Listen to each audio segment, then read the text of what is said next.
Hi everyone, it's Carrie from Virtually Carrie, and in this YouTube video we're going to talk about how I started as a virtual assistant, why I decided to become a virtual assistant, and my experience as a virtual assistant. So let's start.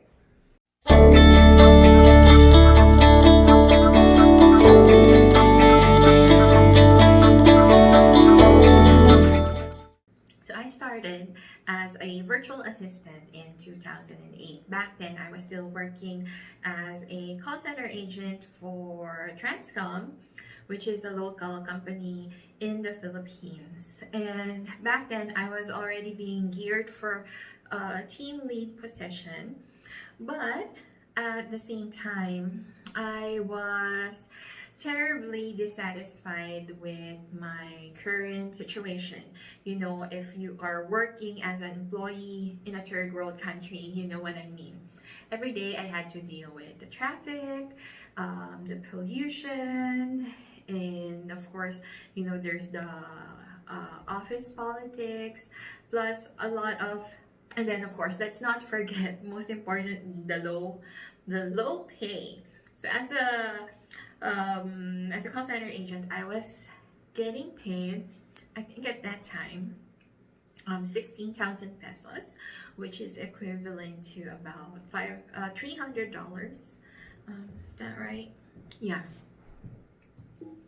So it's equivalent to about $300, and of course, I had usual benefits like my social security, my 13th month, but it was still not enough. So I was really unhappy with my life as a call center agent, and most importantly, I never get to travel. So I can't remember my schedule back then, but I had split day offs. You know, how bad could it be, right?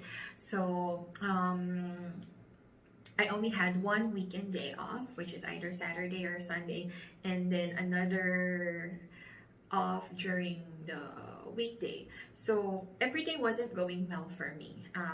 I wasn't fulfilled. I felt like I wasn't doing any impact on the society. I wasn't doing anything with my life. I wasn't traveling. I wasn't growing. So I felt stagnant, and that was one of the motivating factors why I decided to work as a virtual assistant. So while I was working at the office, I would do freelance writing. So I would write for clients that I found in a local forum. So you know what they would usually send me an email and then tell me I would need an article about this particular topic, and then after 2 to 3 days I would send them the article, and then they will send me my payment. So you know, it was an ongoing job, and it turned out to be part-time at first, but later on I realized that I could probably find more clients as an article writer. And so I decided to look for jobs online. And that's when I came across Upwork.com. And now Upwork, this was back in 2008, right? 2008. I think we still had the dial-up internet service back then. Oh my God. Anyway, so in 2008,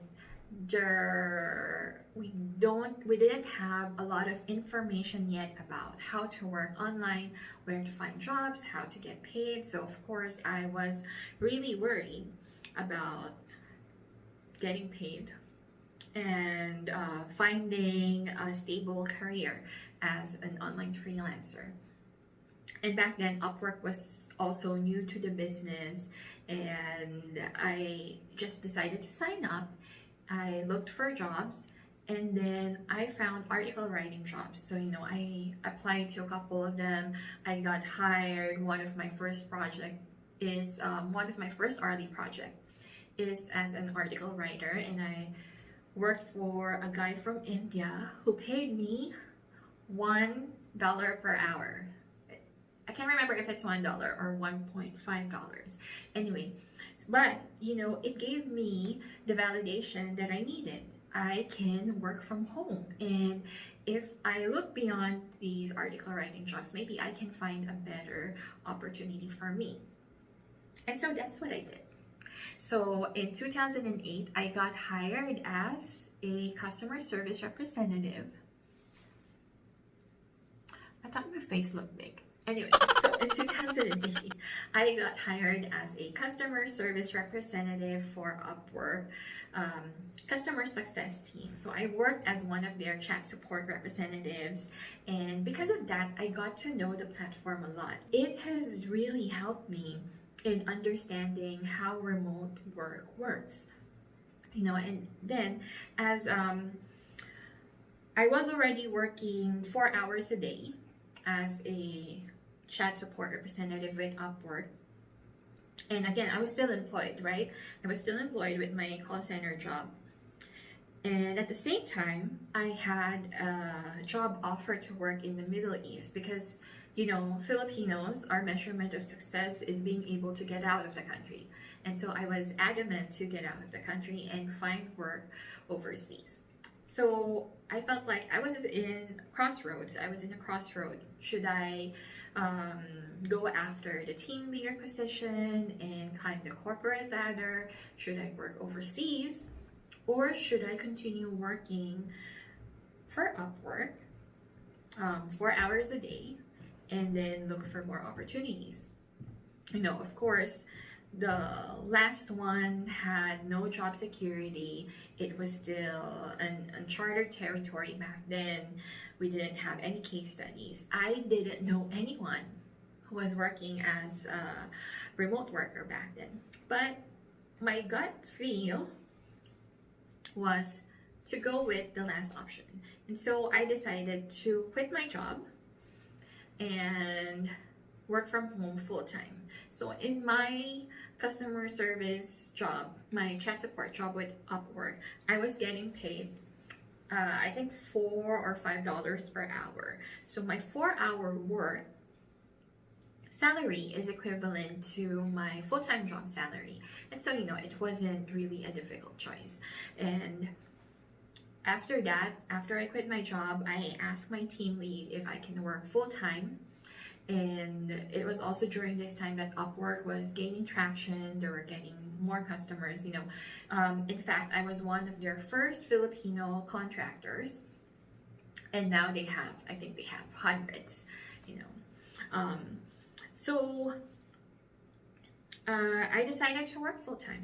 I worked full-time for Upwork. I was part of their customer service team for 3 to 4 years. I forgot. And I'll always be thankful to them for giving me the opportunity. When I was working as a customer service rep for Upwork, I was also doing a lot of side projects. So you can see in my Upwork work history and feedback that I took on a lot of side gigs.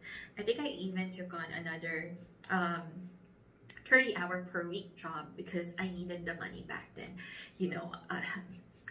I didn't have any savings. In fact, I was in debt, and I lived in a very, very small apartment. In fact, you cannot stand up. I think the ceiling was, if you would stand up as you normally would, you're gonna hit your head. And we have a I call it like a loft type squatter apartment. And it was where me, my mom, and my brother would sleep. So I really didn't have anything. And so, of course, I would work crazy hours. I would work sometimes 10 to 12 hours a day until I was able to finally have my savings, By the way, when I started, I would usually work at a computer shop. I didn't even have my own laptop. It wasn't until my sister gave me a laptop as a gift that I was able to work from home. And of course, there are the issues of slow internet. Until now, mabagal pa din ang internet sa Pilipinas. But back then it was way worse. Like whenever we have typhoons, we would experience power outages, DSL outages, and so my backup was to work at a nearby computer shop. Just giving you an idea about the challenges I experienced before that luckily wouldn't be happening at the moment. So I started working 2008. I decided to work remotely as a digital nomad in 2010, I guess. So it started with my trip to Bangkok, Thailand, with my mom and my sister. So while we're on vacation, I was still working. And then after Thailand, I at Bali, Singapore, and then I also decided to work in the islands in the Philippines, like in Cebu, Bacolod.